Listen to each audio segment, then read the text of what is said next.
My name is Antonio Johnson, 35 years old, and a divorced father of two amazing kids. When my phone buzzed with that text from Mom, don't come to the wedding, you and your kids just make things awkward, I felt my stomach drop. My sister Jessica responded with a laughing emoji, followed by the group chat erupting with mockery. I stayed calm, simply replying, "Then you won't need my card for the venue." They had no idea that my successful real estate company had secured that $50,000 dream venue they wanted. The group chat kept buzzing with laughter, completely unaware of what was about to happen next. Before I tell you how this all unfolded, let me know where you're watching from in the comments. And hit that like and subscribe button if you've ever had to stand up to family who took you for granted. Life before all this drama was pretty good. Every morning started with the organized chaos I'd grown to love. Getting Emma, my 12-year-old daughter, to finish her breakfast while she buried her nose in a book, and convincing Jack, my 10-year-old son, that yes, he absolutely needed to wear matching socks to school. My ex-wife Stephanie had moved across town with her new husband Derek, and while our divorce 3 years ago had been painful, we'd managed to create a stable co-parenting routine. The kids spent weekdays with me and weekends with her, a schedule that worked for everyone. My days at Johnson Development Group were busy but fulfilling. I'd built the company from nothing after college, and now I had an office with floor-to-ceiling windows overlooking downtown. We specialized in revitalizing abandoned properties and had just completed our biggest project, yet converting an old factory into luxury apartments that had sold out before construction even finished. It wasn't just financial success. We were changing the city landscape for the better. My relationship with my mother, Barbara, had always been close, at least when my father was alive. Dad had been the buffer between Mom's more critical nature and the rest of us. He passed away 6 years ago from a heart attack, leaving Mom a widow at 52. For the first few years after his death, we actually grew closer. I'd take her to Sunday dinners, and she'd babysit the kids when Stephanie and I needed a night out. When the divorce happened, she was supportive at first, helping with the kids while I struggled to balance single parenthood with running my business. Things began to change about 2 years ago when she met Harold Wilson at a charity gala. Harold was 60, owned a chain of car dealerships, and had the kind of confident demeanor that bordered on arrogance. Their relationship moved quickly within 6 months. He'd convinced Mom to sell her house of 30 years and move into his mansion in the hills. Our Sunday dinners became less frequent, always with excuses about Harold's busy schedule or trips he was taking her on. My sister Jessica, 32 and unmarried, adapted to these changes much differently than I did. She'd built a career as a social media influencer, posting about fashion and luxury lifestyle. Harold's wealth impressed her, and she quickly aligned herself with him and his circle. Jessica and I used to be close. Despite our different personalities, she was outgoing and social while I was more reserved and focused. But as Harold's influence on Mom grew, Jessica became increasingly distant from me and more critical of my boring family lifestyle. The kids felt the shift in their grandmother's attention. Emma, perceptive as ever, asked me once why Grandma didn't call them as much anymore. Jack, more direct, wanted to know why we couldn't go to Grandma's new house as often as the old one. I tried to explain that adults' lives change, but I could see the confusion and hurt in their eyes. When Mom and Harold announced their engagement 6 months ago, there was a big celebration at Harold's country club. Emma and Jack were invited, but treated as an afterthought, relegated to a kids' table far from the main celebration. Jessica spent the whole event taking photos with Harold's friends and business associates, barely acknowledging her niece and nephew. Still, I was genuinely happy that Mom had found love again, even if I had reservations about Harold. When they started planning the wedding, I offered to help with the venue. Elizabeth Carter owned Lakeside Manor, the most prestigious wedding venue in the state, and she'd been a client of mine. I'd helped save her historic property from developers who wanted to tear it down and build condos. She gave Mom a courtesy tour because of our connection, and Mom fell in love with the place immediately. The only problem was the cost, $50,000 for the deposit alone. Harold, despite his displays of wealth, had hesitated at the price. "I'll put my card down for the deposit, Mom," I'd offered during a rare moment alone. "Consider it my wedding gift to you." The relief and joy on her face had been worth every penny. She'd hugged me tightly, saying, "You're such a good son, Antonio, just like your father." That was the last genuine moment we'd shared before everything fell apart. The text came on a Tuesday morning, just 3 months before the wedding. I was reviewing contracts in my office when my phone lit up with a notification from our family group chat, the one that included Mom, Jessica, and me. "Mom, Antonio, Harold, and I have been talking. We think it's best if you don't bring Emma and Jack to the wedding. The event is going to be very sophisticated, and children just make things awkward. You can come alone." Before I could even process this, Jessica chimed in. "Jessica, oh my God, Mom finally said it. Sorry, bro, no rugrats allowed at the grown-up party." "Mom, it's nothing personal, honey. Harold wants everything perfect, and children are unpredictable." "Jessica, plus Emma's awkward phase isn't very photogenic right now. My Instagram followers expect perfection." I stared at my phone, stunned by both the request and Jessica's cruelty about my daughter. Emma was going through typical pre-teen changes, but to hear her own aunt mock her appearance was infuriating. I took several deep breaths before responding. "Me? Then you won't need my card for the venue. Let me know if you change your mind about the kids." "Jessica, don't be dramatic. Harold can pay for it if you're going to be petty." "Mom, Antonio, please don't be difficult. This is my special day." The group chat continued buzzing with messages between Mom and Jessica, laughing about how I was overreacting. I put my phone away and tried to focus on work, but found it impossible. The next morning, I drove to Mom's new house, determined to have this conversation face to face. Harold's mansion sat on 3 acres in the wealthiest part of town. The security guard recognized my car and waved me through the gate. Mom answered the door herself, looking uncomfortable. "I wasn't expecting you," she said, not inviting me in immediately. "We need to talk, Mom," I replied calmly. "About yesterday's messages." She sighed and opened the door wider. "Harold's at work. Come to the kitchen." The house was immaculate, with marble floors and artwork that looked expensive but impersonal. In the gleaming chef's kitchen, Mom poured coffee without asking if I wanted any. "I understand you're upset," she began, not meeting my eyes. "But Harold feels strongly about having an adults-only wedding. These aren't random children, Mom. They're your grandchildren. Dad's grandchildren." Her face tightened at the mention of my father. "Your father would understand that things change. Harold has a very specific vision for the wedding. All his high society friends will be there. And you're okay with excluding Emma and Jack? They've been excited about this for months. Emma even asked if she could help with the flower arrangements." Mom stirred her coffee unnecessarily. "Children just don't fit the aesthetic Harold wants. The photographer he's hired specializes in sophisticated events. This is about aesthetics? Mom, what's happened to you? Since when do you care more about how things look than how your family feels?" "You're being dramatic," she said, echoing Jessica's text. "It's just one day." "It's not just one day. It's a pattern. You've been canceling plans with the kids, missing Jack's baseball games, forgetting to call Emma on her birthday until Jessica reminded you." Mom's expression hardened. "I'm entitled to my own life, Antonio. I've spent years putting family first. Now it's my time to enjoy myself. With people who make you push away your family? Harold isn't making me do anything," she snapped. "And frankly, Jessica agrees with me.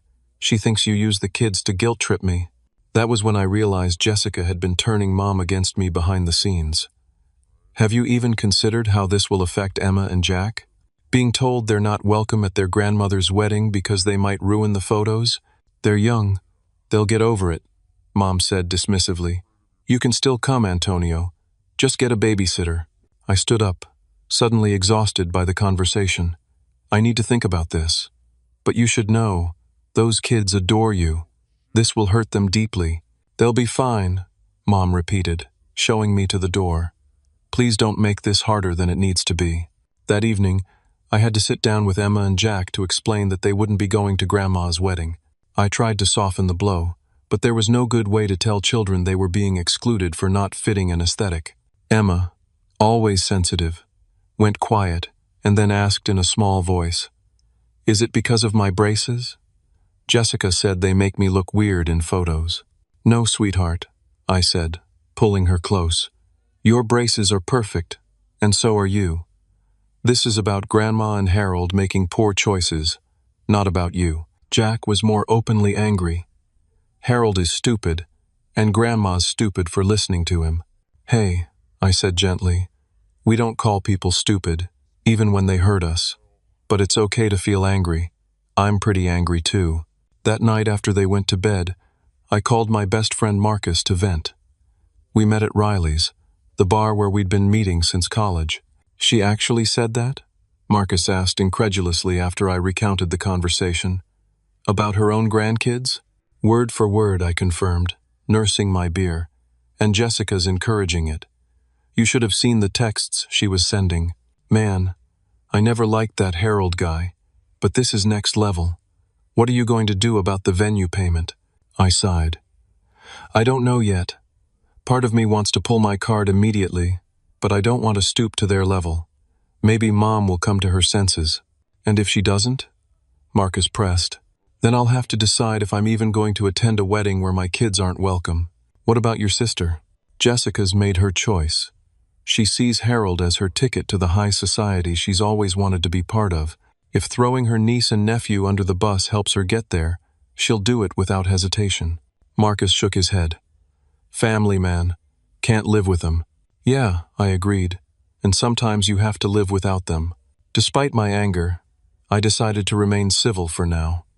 My reputation in the business community was important, and causing a scene would only hurt the kids more.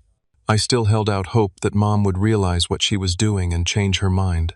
The next 2 weeks were tense. Mom didn't reach out to check how the kids had taken the news, and Jessica ramped up her social media presence with posts about wedding planning, tagging Harold's wealthy friends, and making not-so-subtle digs about family members who just don't understand class.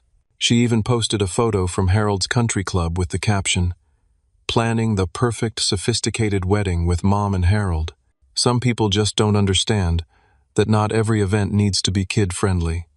Sorry, not sorry. Adults-only sophistication. Mom had always called the kids every Sunday night, a tradition that predated Harold. Now, 2 Sundays passed with no calls. When Emma asked if she could call Grandma instead, the conversation was brief and awkward, with Mom making excuses about being busy with wedding plans.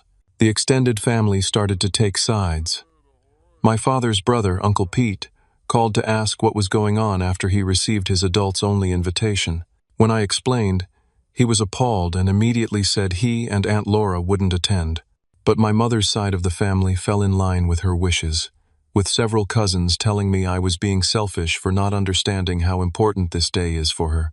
The isolation was growing, but what bothered me most was seeing how it affected Emma and Jack.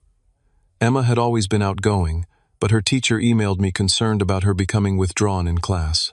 Jack, usually easygoing, got into a shoving match with a classmate who said something about unwanted kids. My business partner David noticed my distraction during meetings and cornered me in my office one afternoon. "What's going on with you, Antonio? You've read the same paragraph in that contract 3 times. I confided in him about the situation, and his practical nature cut through my emotional haze.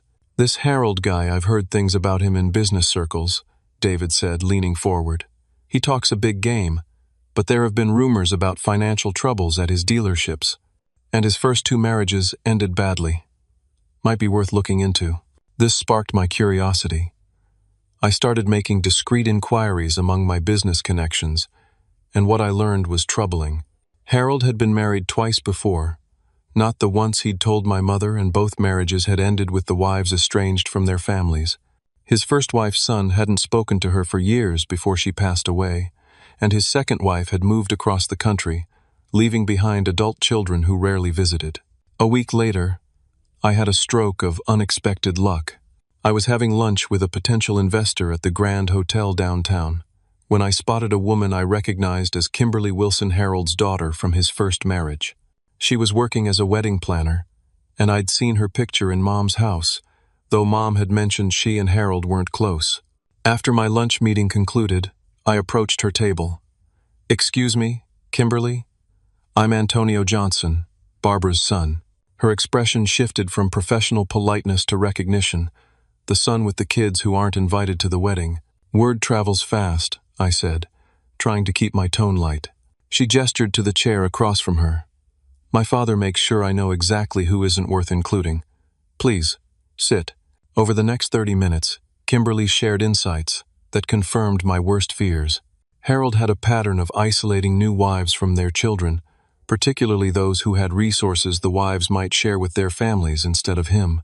He did it to my mom, then to Marla, his second wife, Kimberly explained. It starts with complaints about the children, then moves to controlling access, then financial manipulation. By the time they realize what's happening, they've lost both their money and their family connections. Why are you telling me this? I asked. Won't this create problems between you and your father? Kimberly gave a sad smile. We haven't had a relationship in 15 years. I'm only invited to the wedding for appearances. She hesitated. I saw what it did to my mom, losing connection with me and my brother. Your mother seems nice. I'd hate to see history repeat itself. As if the situation wasn't difficult enough, Jessica chose this time to escalate her attacks. She somehow got hold of private text messages I'd sent Mom expressing concern about Harold and shared screenshots in the family group chat, adding her own mocking commentary.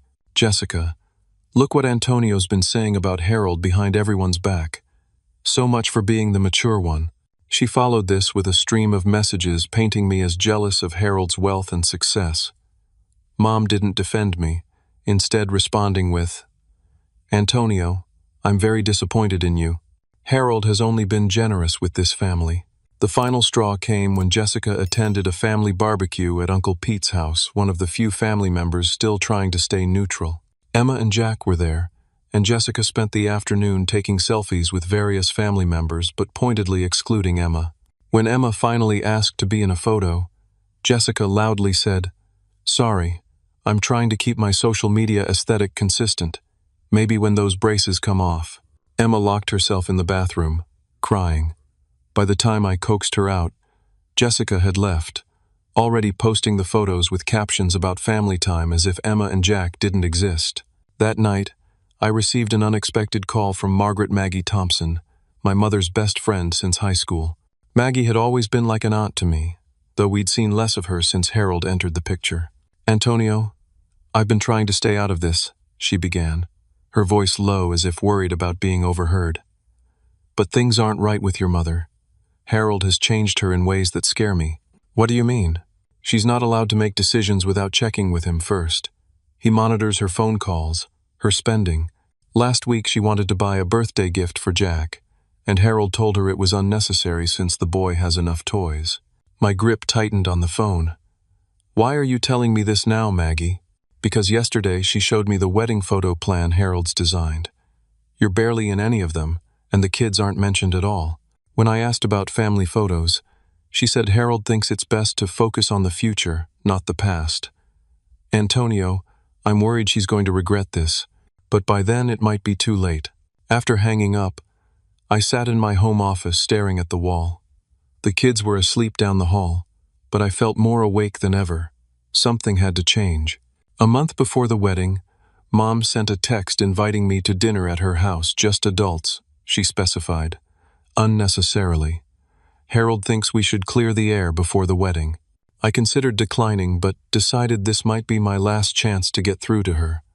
Marcus offered to watch Emma and Jack, and I drove to the mansion with a knot of tension in my stomach. Jessica's car was already in the circular driveway when I arrived. Inside, the formal dining room was set with Harold's expensive china. Mom kissed my cheek stiffly. Harold offered a firm handshake, and Jessica smirked from behind her wineglass. Antonio, good of you to join us, Harold said, taking his seat at the head of the table. Barbara was concerned you might still be upset about our adults-only policy. I'm here for Mom, I replied simply, accepting the glass of water, not wine, that had been set at my place.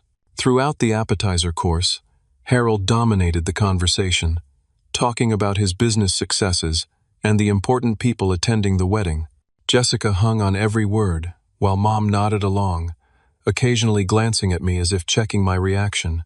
When the main course arrived, Harold finally addressed the elephant in the room. Now, Antonio, about your children. I understand you're disappointed, but surely you can see that a sophisticated event like our wedding isn't an appropriate place for youngsters. The five-star catering, the string quartet, these would be wasted on children. Before I could respond, Jessica jumped in. Plus, Emma's going through that awkward stage. The photographer charges $2,000 an hour. We can't have braces and acne in those shots. I set down my fork carefully. Emma and Jack are well-behaved kids who understand special occasions. They're also family mom's only grandchildren and dad's legacy. Harold waved his hand dismissively. Everyone says their children are well-behaved, and bringing up your father isn't relevant to our wedding day. It is to Mom, I countered, looking directly at her. Or at least it used to be. Mom shifted uncomfortably. Antonio, please. Let's not make this difficult. I'm not the one making this difficult, Mom. I'm just asking why you're okay with excluding your grandchildren from one of the most important days of your life. Harold's expression hardened. I've been very tolerant of your attitude, Antonio. Barbara has explained how challenging you've been since your divorce. Clearly, you're projecting your own failed relationship onto ours. Jessica snickered, and I noticed she was filming the conversation discreetly with her phone on her lap. This wasn't a dinner to clear the air. It was an ambush designed to provoke me for her social media content. I maintained my composure. My concern is for my children, who love their grandmother and are hurt by being excluded. This isn't about me. Oh, please, Jessica interjected. You're just jealous because Mom's finally happy without having to babysit your kids every weekend. Some of us have actual careers and social lives. Speaking of careers, Harold added with a smirk, I heard that development project on the east side is having permit issues. Shame when people get in over their heads in business. The comment caught me off guard. The permit issue was a minor setback that had only been discussed in a private meeting yesterday. Harold must have connections in the city offices who were feeding him information about my business. My business is doing fine, thank you, I said coolly. And I'm happy Mom has found someone. I just wish that someone valued family as much as Dad did. Harold's face darkened. Let's leave your father out of this. From what Barbara's told me, he was an underachiever who never provided the life she deserved. At least I can give her security and status. The room went silent. I looked at Mom, waiting for her to defend Dad, the man she'd loved for 30 years, who had worked 2 jobs to put her through nursing school, who had never missed a single one of Jessica's dance recitals or my baseball games. But she said nothing, staring down at her plate. That was the moment something broke inside me. Not with a crash, but with a quiet finality. I stood up slowly, placing my napkin beside my barely touched meal. Mom, I've tried to be understanding. I've given you space to build your new life with Harold.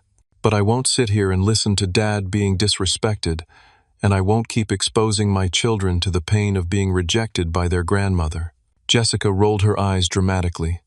Here comes the martyr act. I ignored her, keeping my focus on Mom. You have a choice to make. Your grandchildren would love to be part of your wedding day. They miss you. But if Harold's vision of a sophisticated wedding is more important than their feelings, I need to respect that decision and make my own. Are you threatening to skip the wedding? Mom asked, finally finding her voice. Over this? I'm saying I need to protect my children. If they're not welcome at this family event, then maybe I need to reconsider what family means now. Harold stood up, his face flushed with anger. This is exactly the manipulative behavior I warned Barbara about. You're trying to make her choose between her happiness and your demands.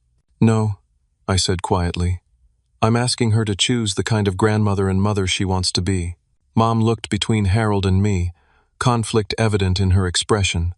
For a moment, I thought I saw a flicker of the mother I knew, the woman who had once told me that family was everything. Then Harold placed his hand on her shoulder, and her expression hardened. Antonio, you're being unreasonable. This is my wedding, and Harold and I have decided how we want it to be. If you can't respect that, then perhaps it would be better if you didn't attend either. Jessica gasped theatrically. Though I could see the satisfaction in her eyes, she was getting exactly the drama she wanted for her social media. If that's your decision, I respect it, I said, my voice steady despite the storm of emotions inside. I'll see myself out.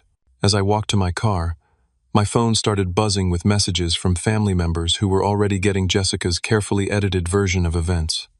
I silenced it and drove home in a state of calm determination. The time for hoping things would improve was over. Now I needed to act. Early the next morning, I called David and asked him to meet me at the office before anyone else arrived. By 7:30, we were reviewing my options over strong coffee. Legally, you're in the clear, David confirmed after I explained everything. The card you provided to Lakeside Manor was a hold, not a completed transaction. You haven't signed any contract obligating you to pay. I don't want to be vindictive, I emphasized, rubbing my tired eyes. This isn't about revenge. It's about boundaries, David nodded. And sometimes, setting boundaries feels like punishment to people who are used to crossing them. After David left for a client meeting, I called Elizabeth Carter, the owner of Lakeside Manor. Antonio, what a nice surprise, she greeted me warmly. Everything on track for your mother's wedding? Actually, that's why I'm calling. Elizabeth, there's been a change of plans. I explained the situation as diplomatically as possible. There was a pause before she responded. I'm so sorry to hear that, Antonio.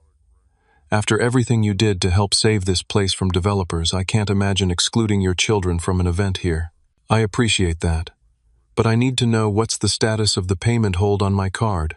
It's just a hold to secure the date, she confirmed. No charges have been processed yet.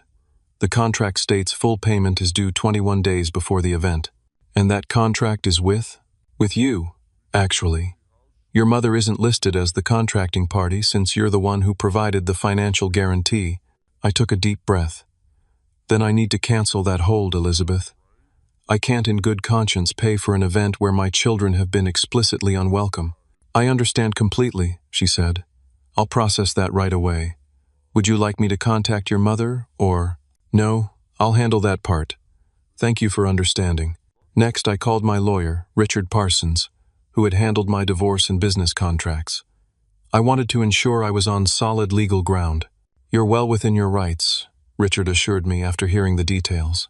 You made no written promise to pay regardless of circumstances, and verbal gift offers can be rescinded, especially when the relationship circumstances have materially changed.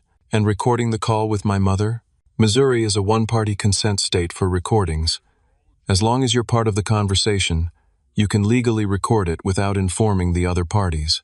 That afternoon, I received a text from Kimberly Wilson asking to meet for coffee. At a quiet corner table in a cafe downtown, she slid a folder across to me. Wedding planning documents, she explained. Guest list, vendor contacts, payment schedules. Mom asked me to help coordinate since I'm in the industry, but Harold took over most decisions. I raised an eyebrow. Should you be showing me this? Probably not, she admitted. But you should know they're planning to announce their engagement to Harold's business partners as if it's breaking news at the wedding. He's using it as a business networking event more than a family celebration. That doesn't surprise me, I sighed.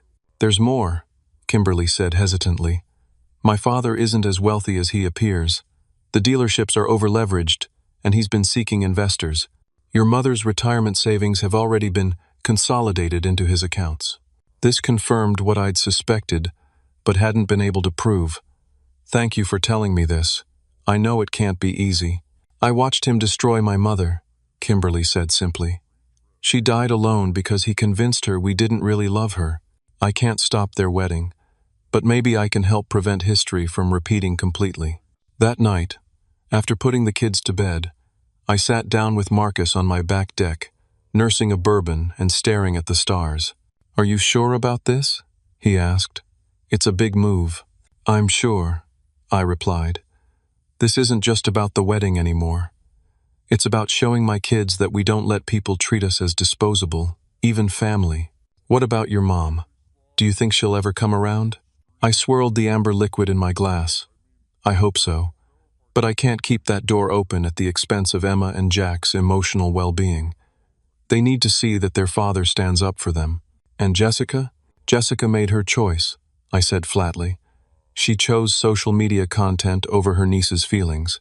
She chose Harold's approval over our family history. I can't fix that. Before going to bed, I wrote a letter to my mother. Not an angry email or a hasty text, but an actual handwritten letter on the stationery Dad had given her for their 25th anniversary, which she had given to me after he died. I expressed my love for her, my memories of the mother she had been, and my sadness at the distance that had grown between us. I explained clearly that I was withdrawing my financial support for the wedding venue, not out of spite, but because I couldn't fund an event where my children, her grandchildren, were explicitly unwelcome. I ended by saying the door remained open if she ever wanted to rebuild our relationship, but that would need to include respect for Emma and Jack.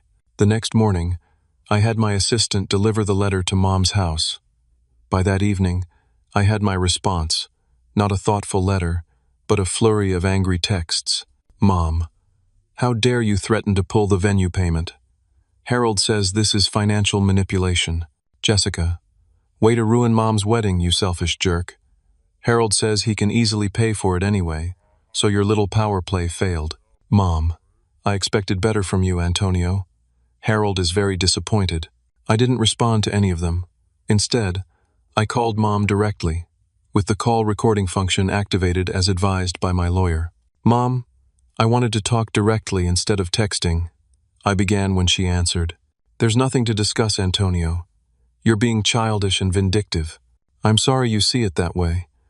But I can't pay for an event that actively excludes my children. That's not vindictive, it's being a parent. Harold says he'll cover the cost, she said defiantly. We don't need your money. That's fine, I replied calmly. I just wanted to be clear about my decision before I contact Elizabeth at Lakeside Manor to remove my card. You've changed, Antonio, she said, her voice suddenly sad. Your father would be so disappointed. That barb was designed to hurt, and it did. But I remained steady. Dad taught me that family comes first, all family, including children. I'm just following his example. After she hung up, I sat motionless for several minutes, absorbing the finality of what was happening. Then I called Elizabeth at Lakeside Manor and officially requested the hold on my card be removed. 3 days before the wedding, I officially instructed Elizabeth to remove my payment card from their system. She processed the request immediately, sending me a confirmation email that the hold had been released. As expected, the venue's automated system sent a notification to the email address listed for the event. My mother's informing her that the payment method was no longer valid and that full payment would be required within 24 hours to maintain the reservation. The explosion was immediate and spectacular. My phone began ringing within minutes of the notification being sent. First Mom, then Jessica, then Harold himself. I let them all go to voicemail, listening to the messages later. Mom, Antonio, what have you done? The venue is saying our payment method is invalid. Call me immediately. Jessica, you absolute monster. How could you do this to Mom? Fix this right now, or I swear I will tell everyone what kind of person you really are. Harold, this is completely unacceptable behavior, Antonio. I'm contacting my lawyer. You made a commitment, and you will honor it. The texts were even more frantic, coming in rapid succession throughout the afternoon. I maintained radio silence, which only escalated their panic. By evening, the tone had shifted from anger to desperation. Mom, please, Antonio. Lakeside Manor says they'll release our date if we don't pay by tomorrow. All the invitations have been sent. Please call me, Jessica. Okay, I'm sorry about what I said about Emma. The kids can come to the wedding. Just please put the card back. Harold says he can't liquidate assets fast enough. This last text was particularly revealing, confirming what Kimberly had told me about Harold's financial situation. For all his talk about easily covering the cost, he apparently couldn't come up with $50,000 on short notice. By the next morning, the extended family had gotten involved. Uncle Pete called, sounding concerned but not accusatory. I heard about the venue situation, Antonio. Your mother's beside herself. I imagine she is, I replied. But this was her choice, Uncle Pete. I made it clear that I couldn't fund an event where my children weren't welcome. For what it's worth, Laura and I already declined our invitation when we heard about the no kids policy. But this has turned into a real mess. Half the family is canceling because they can't believe Barbara would exclude her own grandchildren. This was news to me. I didn't ask anyone to take sides. You didn't have to, Uncle Pete said. Family is family. Most people understand that innately. The situation reached its climax that afternoon when Jessica showed up unannounced at my office. My assistant tried to intercept her, but she pushed past, bursting into my meeting with a potential investor. You need to fix this right now, she demanded, her carefully curated social media persona nowhere to be seen. Her eyes were red from crying, her designer outfit wrinkled. I apologized to my client and stepped out with Jessica. This isn't the place for this conversation. There is no place, she shouted. You won't answer your phone. The venue is going to be released in, she checked her watch. 4 hours unless we pay in full.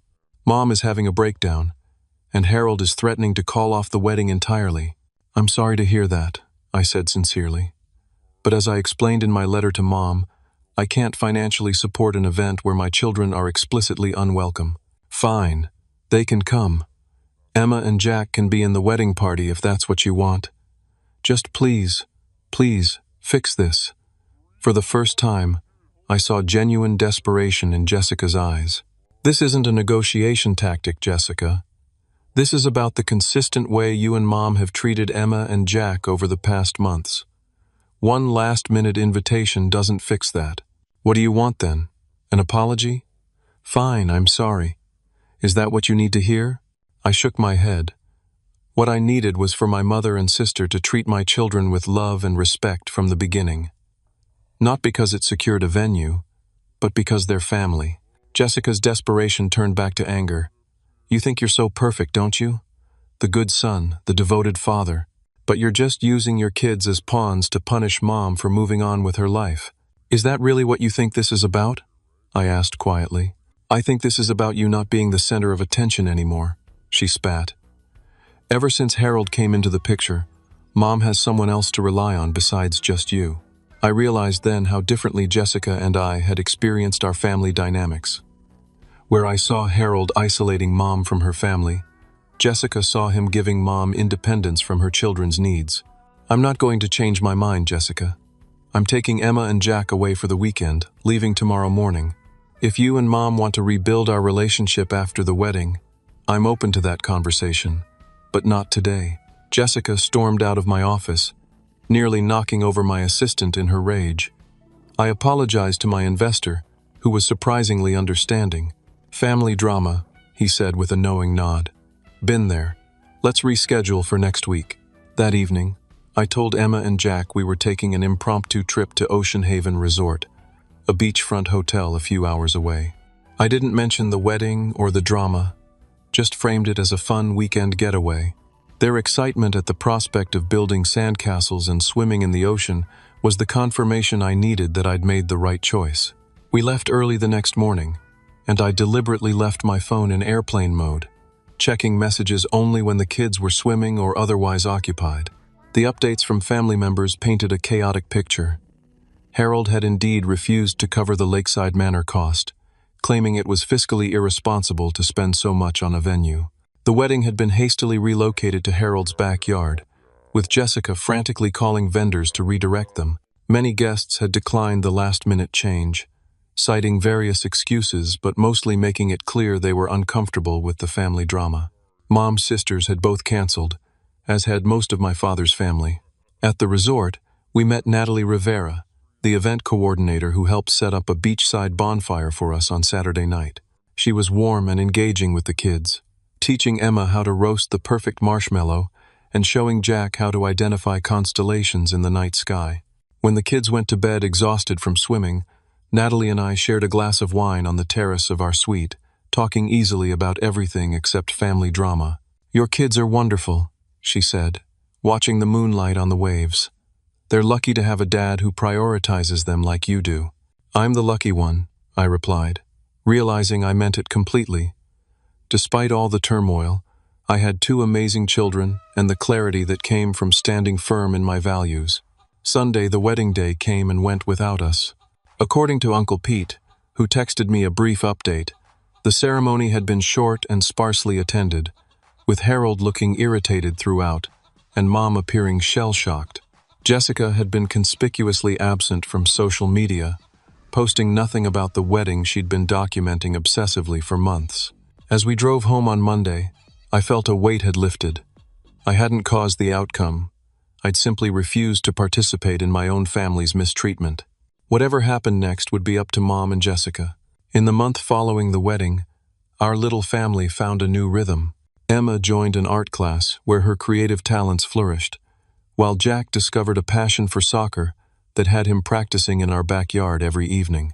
I made a point of being home for dinner every night, creating new traditions like Waffle Wednesday and movie marathon Sundays that gave us all something to look forward to.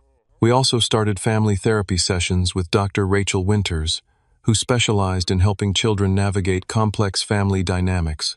Emma gradually became more confident, even posting a smiling photo with her braces on her private social media account. Jack's anger issues at school subsided as he learned healthier ways to express his feelings. The business continued to thrive, with the permit issue Harold had mentioned resolving itself without issue. David and I secured the investor who had witnessed Jessica's outburst, ironically because he was impressed with how calmly I'd handled the situation. Anyone who can maintain composure during family chaos can definitely manage a complex development project, he'd said when signing the contract. Marcus remained a steadfast presence, joining us for dinner once a week and taking the kids fishing on occasional Saturdays to give me some personal time. It was during one of these quiet Saturdays that I received the call I'd been half expecting, half dreading. "Antonio?" My mother's voice sounded smaller than I remembered. "Do you have a few minutes to talk?" We arranged to meet at a neutral location, a coffee shop downtown, the following day. When I arrived, I almost didn't recognize her. The carefully maintained appearance she'd adopted since meeting Harold was gone, replaced by a simpler look that reminded me of the mother I'd grown up with. "Thank you for coming," she said, hands wrapped tightly around her coffee cup. "I wasn't sure you would." I said the door was open. I reminded her gently. "I meant it." She nodded, tears forming. "I don't know where to begin. To say I'm sorry seems inadequate for what I've done." "What happened after the wedding, Mom?"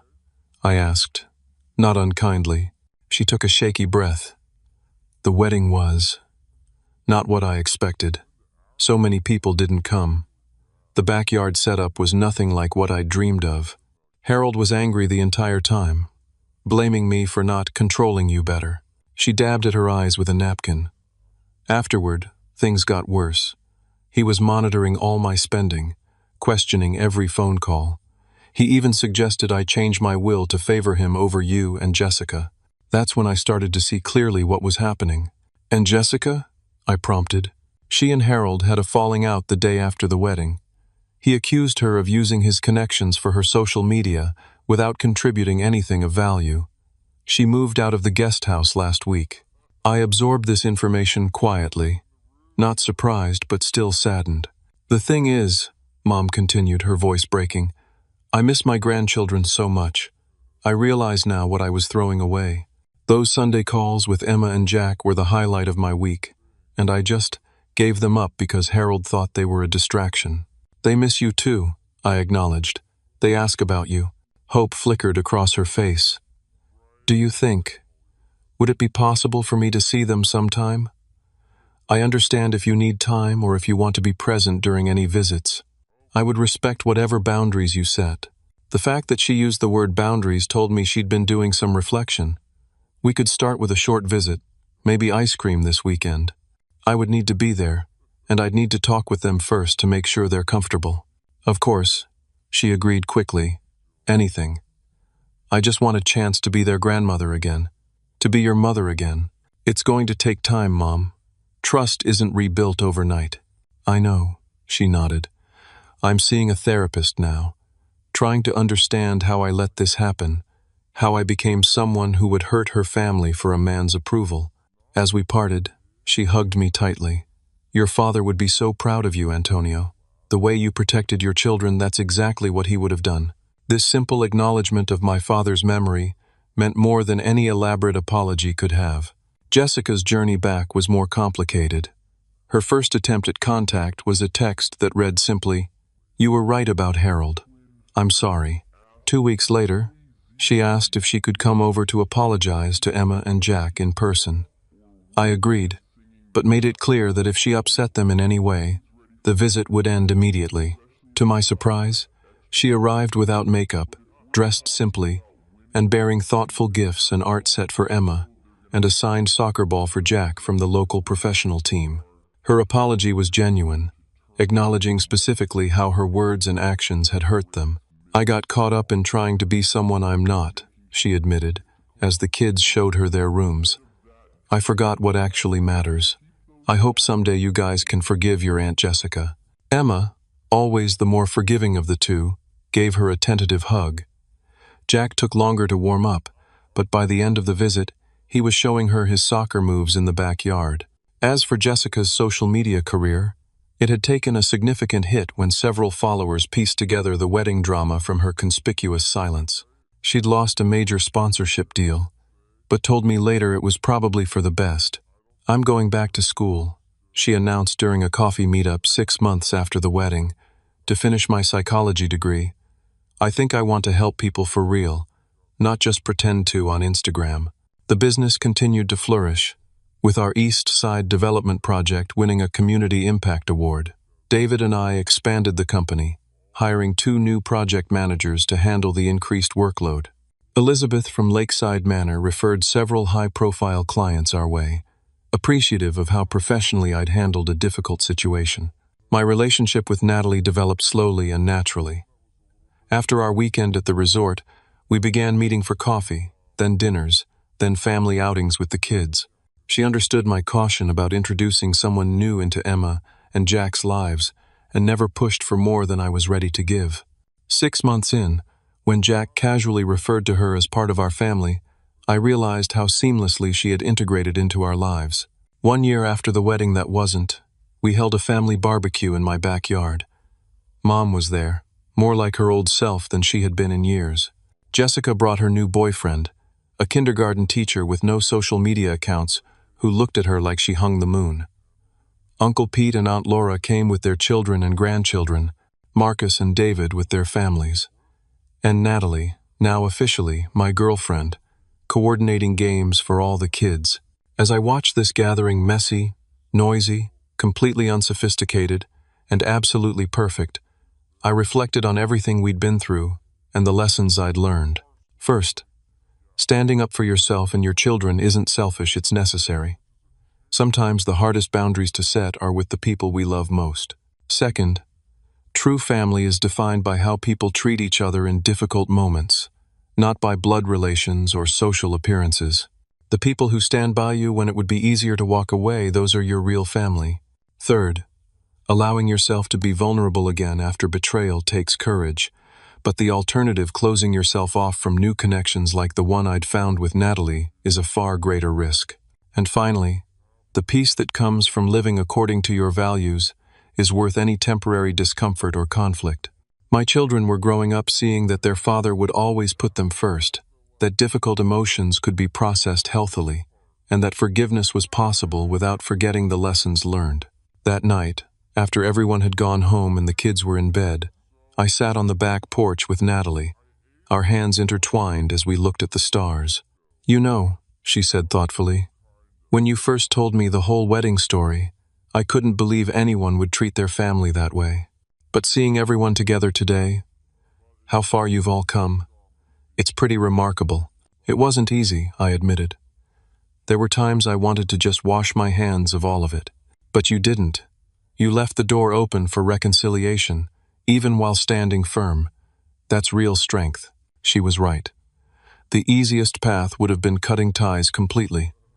The harder, more rewarding path was setting boundaries while maintaining the possibility of healing. As we sat there in comfortable silence, I felt profound gratitude for this unexpected journey. Out of one of the most painful experiences of my adult life had come clarity, stronger relationships with my children, new connections with people like Natalie, and eventually, healthier relationships with my mother and sister. Sometimes the families we build from the ashes of disappointment are stronger than those we're born into. And sometimes, if we're lucky, they can become one and the same. Have you ever had to stand up to family who took you for granted? How did you balance setting boundaries with keeping the door open for reconciliation? Share your experience in the comments below. And if this story resonated with you, please hit that like button and subscribe to hear more real-life stories about family, forgiveness, and finding your way through difficult relationships. Thank you for listening to my story, and remember, sometimes the hardest choices lead to the most beautiful outcomes.